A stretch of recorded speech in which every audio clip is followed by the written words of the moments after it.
नमस्कार,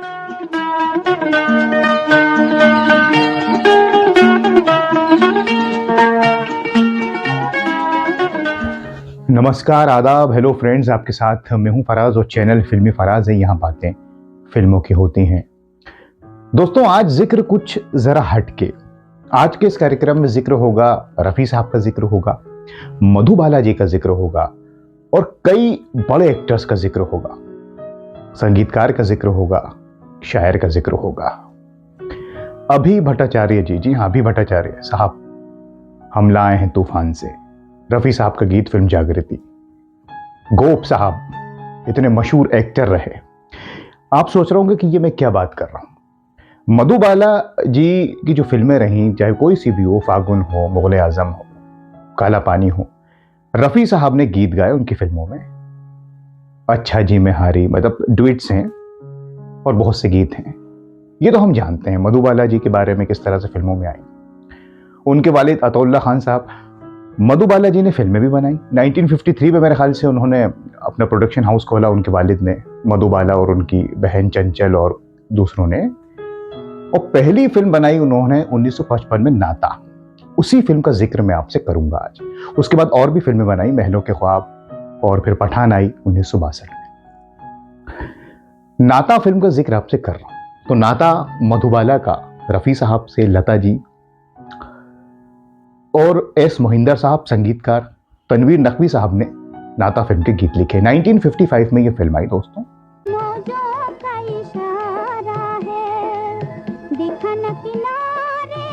गिर गिर खाए मस्त घटाएं दूर पपीहा बोले ले चुनरिया रंग पर रहे जमाना इस बेवफा समझो नीर बहाती हूँ मैं। अब आप सोच रहे होंगे कि मैं इस फिल्म का जिक्र क्यों कर रहा हूं। मैं एक दिन ये फिल्म देख रहा था, तो जब इसके बड़े अलग फिल्में, अभी भट्टाचार्य साहब इसमें हैं और भी एक्टर्स हैं। गोप साहब का मैंने जिक्र किया, कन्हैया लाल जी, मधुबाला जी, उनकी बहन चंचल, पहली फिल्म उनके प्रोडक्शन हाउस की। जब मैं फिल्म देख रहा था, अच्छी बड़ी जबरदस्त कहानी है। गांव में आते हैं अभी भट्टाचार्य जी, फिर मधुबाला उनको मिलती हैं, और फिर गीत और संगीत बहुत अच्छा। एस मोहिंदर साहब का संगीत, एस मोहिंदर साहब ने पापी फिल्म में म्यूजिक दिया, फिर ये नाता में दिया, श्री फरहाद में, और कई फिल्मों में उन्होंने संगीत दिया, और बड़ा दिलकश संगीत। और इसमें गीत लिखे तनवीर नकवी साहब ने। तनवीर नकवी साहब ने अनमोल घड़ी में गीत लिखे, जुगनू के गीत, फिर नाता, और उसके बाद फिर वो पाकिस्तान की इंडस्ट्री में चले गए। तो ये इस फिल्म का रहा।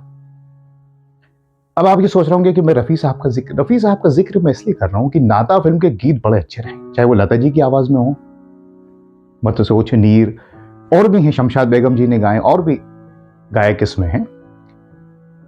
जब मैंने इस फिल्म को देखा तो इसमें लता जी के गीत तो हैं ही, रफी साहब ने जो इसमें नगमे गाए हैं दोस्तों, मेरे ख्याल 3 नगमे हैं।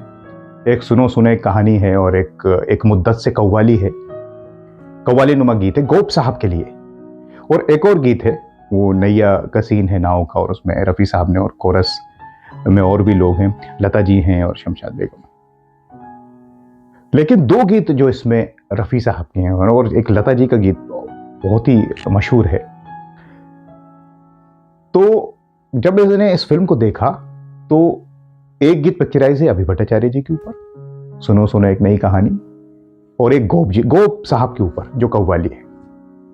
दोस्तों, एस मोहिंदर साहब का संगीत, तनवीर नकवी साहब के गीत। मैं जिक्र इसलिए कर रहा हूं कि इस फिल्म को शायद हम लोगों ने ना देखा हो, ज्यादातर लोगों ने, और फिर गीत और संगीत भी कम लोगों ने सुना हो। लेकिन ये उन गीतों में से रहे, ये 2 गीत जो अभी भट्टाचार्य साहब के ऊपर बहुत ज्यादा गीत पिक्चराइज नहीं है, जागृति में है और भी फिल्मों में है रफी साहब की आवाज में। लेकिन ये अब आप इस गीत को सुनेंगे, सुनो सुनो एक नई कहानी, दोस्तों हम अलग ही दुनिया में पहुंच जाएंगे जब इस नगमे को आप सुने। और वो कव्वाली नुमा जो गीत है गोप साहब के ऊपर, जो रफी साहब ने गाया है, और इतने दिलकश, ये सारे ही गीत अच्छे हैं, लेकिन चूंकि मैं रफी साहब का जिक्र कर रहा हूं आज के इस प्रोग्राम में, इतने दिलकश ये नगमे हैं कि जब आप इनको सुनेंगे तो आपको बहुत मजा आने वाला है। कि भाई 1955 में एक नाता फिल्म आई थी, जो मधुबाला जी के प्रोडक्शन हाउस में बनी थी, शायद बहुत से लोगों को ये बात ना मालूम हो। और जब नहीं मालूम होती तो लोग वो फिल्म नहीं देखते, गीत और संगीत भी नहीं सुनते, क्योंकि हम कॉमन गीत सुनते रहते हैं। सुनो सुनो एक नई कहानी, सुनो सुनो। उस रानी का रूप महल था झील किनारे, छाया को लेने लपका डूब गया शहजादा। एक मुद्दत से दीवाना दिल खुशियों का जमाना भूल गया, जीने का तराना भूल गया, दिल मौत की इस खामोशी में जीने का। नजरों में कैसा जादू था, उन नजरों में याद रही उल्फत की कहानी, याद रही उल्फत का फसाना भूल गया। तो अब जब कभी भी आप इस फिल्म को देखें तो इसके सारे ही नगमे बहुत अच्छे हैं, लेकिन आप फोकस कीजिएगा इन गीतों पर जो लाजमी, मैं इसलिए जिक्र कर रहा हूँ कि इसमें ऐसा नहीं है कि कोई बहुत नामचीन एक्टर्स हों जिनके लिए रफ़ी साहब ज़्यादातर गाते थे। अभी भट्टाचार्य साहब के लिए कम गाए और गोप साहब के लिए भी बहुत ही कम गाए, लेकिन क्या खूब अलग ही एक आवाज़ रफ़ी साहब की है ना, वो यंग आवाज़ 1950s के दौर की। तो इसलिए मैंने नाता फिल्म का जिक्र किया और नाता फिल्म के संगीत का जिक्र किया और एस मोहिंदर साहब का जिक्र किया, तनवीर नकवी साहब का जिक्र किया और रफ़ी साहब का जिक्र किया। तो ये मैंने आपसे बात शेयर की। क्या आपने ये फिल्म देखी है? क्या आपने गीत और संगीत सुना है नाता फिल्म का? और अगर आपने सुना है तो बहुत अच्छी बात है, नहीं सुना है तो ज़रूर सुनिएगा दोस्तों।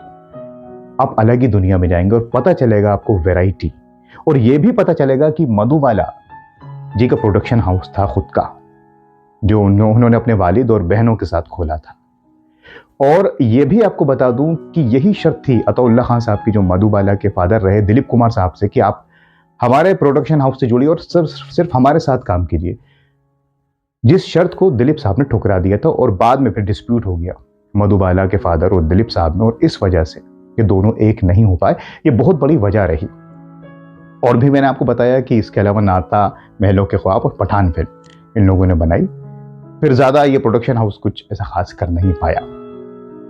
तो आज के इस कार्यक्रम में बस इतना ही, जिसमें हमने जिक्र किया फिल्म नाता का, उसके नगमों का और रफ़ी साहब के खास करके वो दो गीतों का जो पिक्चराइज हैं अभी भट्टाचार्य जी और गोप जी के ऊपर।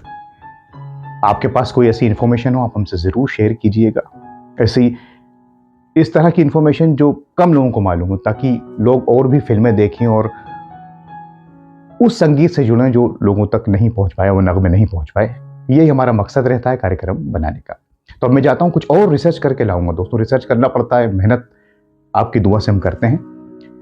अगले कार्यक्रम में फिर मैं हाजिर हो जाऊंगा। तब तक के लिए आप अपना बहुत ख्याल रखें और अब अपने दोस्त फराज को इजाज़त दीजिए। नमस्कार, खुदा हाफिज़।